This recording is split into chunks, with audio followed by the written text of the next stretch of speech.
So in terms of quality, very quickly, just sort of summing it up, from an advertiser standpoint, brand safety and context and everything we heard earlier today, really critical to enabling advertisers to feel like, to feel comfortable getting their brands online, and running their campaigns more actively, certainly through RTB in particular. We can certainly see targeted campaigns offer some level of assurance of audience quality, but they don't give you the contextual reassurance that you want. They don't, you're not confident that it's a brand-friendly and brand-safe environment, again, to the earlier conversations. Publishers really risk their reputations in all of this, right? That if the ads aren't of high quality to begin with and aren't appropriately targeted and everything you can think of there, publisher reputations are at risk. And a premium publisher, and I can speak on behalf of MSN and Windows Live and others, we're pretty sensitive to ad quality and damaging our reputation and our relationships with consumers. But at the same time, we've been very aggressive in moving inventory online into our exchange pretty rapidly. And we're not doing this blindly, right? To a lot of what's been discussed earlier today, it's pretty critical for us to understand our premium business as it relates to the discretionary or remnant business, and how RTB plays a role, how our network plays a role on the more discretionary side, and how we maintain the value of high value sponsorships, for example. So there's a lot that we need to balance there, and yield management is a big investment area for us, both in terms of people and analytics, and also in terms of technology. So that's something certainly that we're spending a lot of time and energy on. And we're supporting some other publishers already in coming online to our exchange and supporting yield management there. So the notion here is we want to help break the stalemate that we've heard about today. That it's pretty critical that publishers take a little bit of a leap here. But again, it comes back to the ad quality. And so the last piece here is the consumer experience, which also ties to the publisher experience, which enables the whole flywheel to start going. And ad quality, we see malware, we see direct, sort of poor quality direct response ads that the reputation obviously for direct response ads is not great. Direct response ads don't have to be bad, right? And brand ads are not always good. But I think we obviously need to get to a place where the advertisers are putting their best foot forward and telling their stories and using the right creative to do so. And I'll come back to that in a moment. Next piece is measurement, which we certainly, I hesitate to walk into the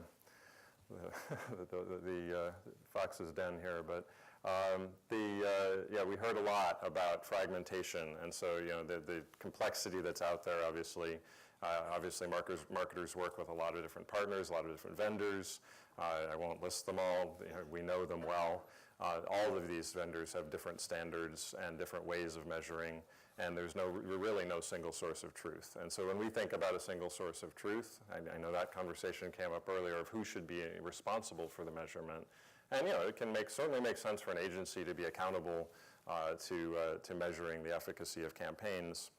But what's the tool set that brings it together? And we do think the ad server is in a pretty good spot to be to support that and ensure that there's consistency in how the measurement is carried out, how conversion is tracked, how attribution is credited. And so that's something that we've done in particular with the Atlas Technology Partner Alliance, which is which is just an atrocious acronym of ATPA, but that's engaging DSPs, DCOs, rich media vendors, and others to be able to bring conversion and measurement together, measurement of conversion together on one platform, and make that more straightforward for advertisers and agencies.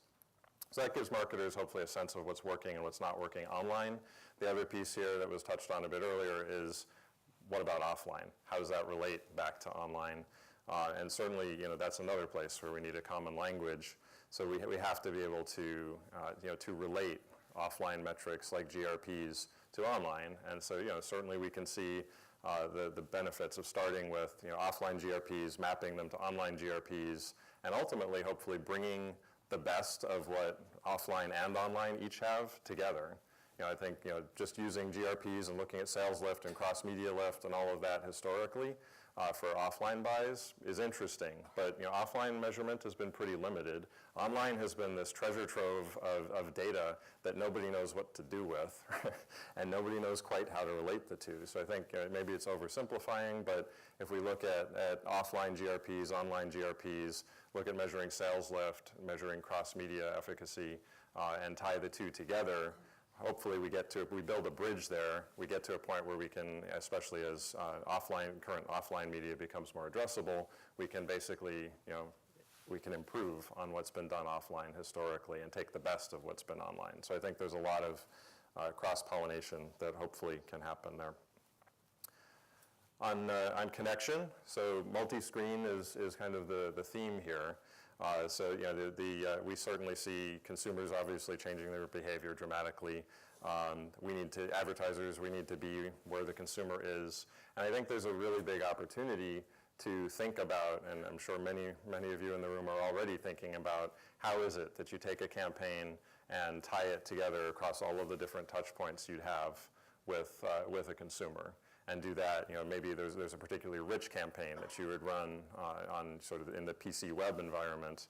You'd continue kind of connecting the dots and telling another chapter of your story, if you will, on mobile devices, whether it's phones or tablets. And then, of course, you have to think about online video and how that plays a role as well. And increasingly, with something like Xbox for us, for example, how does that environment, whether it's gaming or internet-enabled TV, IPTV, et cetera, how does that play a role? So there's a lot to figure out here of where do you see the consumer, now that you can increasingly target them, what message do you target them with, how do you stitch the whole thing together, and do that sequentially. I think there's certainly a big opportunity there, and we're doing our best to help figure that out and support our customers in figuring that out, given the assets that we have across the phone, the TV, the web, the PC web, if you will. Lastly on this is supply and scale. So, none of this works very well if there isn't enough inventory out there of all of the different kinds you might want to be able to tell your story and stitch it together sequentially. So, we've certainly been pushing to get our PC web or browse inventory available on our Exchange.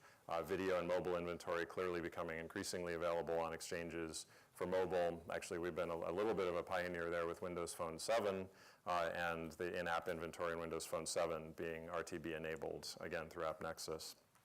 So we're absolutely committed to bringing more inventory into RTB, whether directly or with partners, and so that's something you'll certainly see us focus on.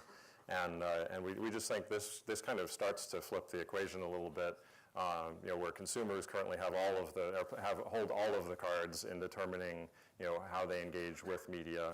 Hopefully this gives marketers a way to better determine when, where, and how they're engaging back with the consumers, and do it again in hopefully a sequential way and continue to tell that story. Lastly is creativity. Certainly it's last, but definitely not least. The goal here is to be able to enable creativity, and this is, maybe this is an oxymoron, but customization at scale. I think that's a really big opportunity, is semi-custom formats, for example, richer formats that can be bought and sold through exchanges, that don't have to be tightly integrated into the publisher's environments, but still are much more engaging for consumers. That's something we're looking at, doing everything we can there to support that, and obviously this gives you a way to reach the consumer and engage the consumer, interact with the consumer much more so than a standard banner would. There's been good progress. The DCOs have helped enable here. Rich media vendors obviously help enable this, and we think there's room for additional creativity in what the formats look like. And I won't show you an AOL Devil ad, but but I will show you something else in a moment that we've actually made an IAB standard. So that really that's the goal here with creativity, again, enabling the emotional connection, enabling touching the user in a way that really connects with them, and engaging them, and doing it again at a reasonable cost, so that it is something that's scalable, it is something that's transactable on a real-time basis. So lastly, I will show this next video. Oh, no, sorry, one more thing. This is just a quick example of taking BMW, nice premium brand, obviously, some fixed, more standard banner ads or ads here that are just not that engaging, but certainly look nice enough, including one that's highly direct response oriented. So they look good, but there's a lot more that BMW can do and that other marketers can do, obviously, to create something that's personally relevant to the consumers, that connects more. And let me show you what I mean by that.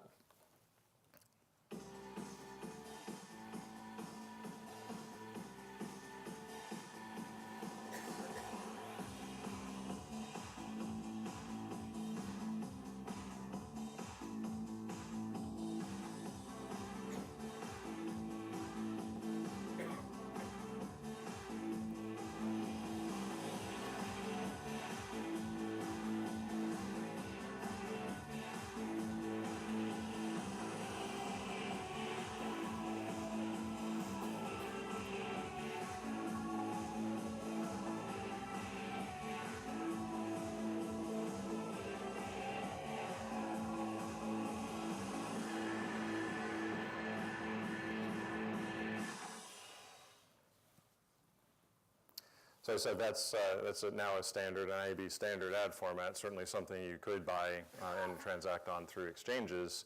It's effectively a 300 by 3,000 ad unit, so gives that AOL devil a run for its money. The notion is that it's really 5 300 by 600 ads in one, if you haven't seen it. And sort of the demo here is to say, well, you could map that to 5 stages in the purchase funnel. And you can have, you can engage with the consumer based on targeting the data you have about the consumer. You can basically default to the panel that you think will be most relevant to that consumer. And then the consumer engages with the ad, moves up and down, can basically check out all of the rest of the ad, and it's a pretty rich experience. That's one way to use it. You certainly don't have to use it that way.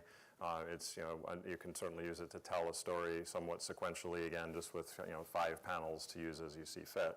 But I think it's a pretty good example of what is actually a standard ad unit size, but in a format that's much more engaging. And that's the kind of thing we're thinking about as we look at making exchange trading that much more of a rich environment for brand marketers in particular. And I should call out that we've run, I think, 5 or 6 of these now, and they've also appeared on other publishers. But we had one last week on MSN UK homepage, one on MSN Germany this week, and those are both for automakers. So it seems to work well for automakers, but there are obviously other brand marketers that could take advantage of it. All right, wrapping up, I think safe to say from everything we've heard today, the world is our world is complicated. The nuances, the acronyms, right, are endless, and we really need to simplify. We need to find the ways that enable simplification, but don't detract from the richness and the interactivity of the environment that is out there for us. We need the right inventory across devices with the right formats, enhanced creativity. And with that, RTB is in and of itself essentially, and all of the technology behind it enables relevance, interaction, connection with particular consumers to make sure you're getting your message out. And if we do all of this, the notion is with the right measurability and accountability, we certainly can support brand and DR objectives alike and make RTB much more of a brand vehicle than it has been to date. And with that, I'll thank you very much.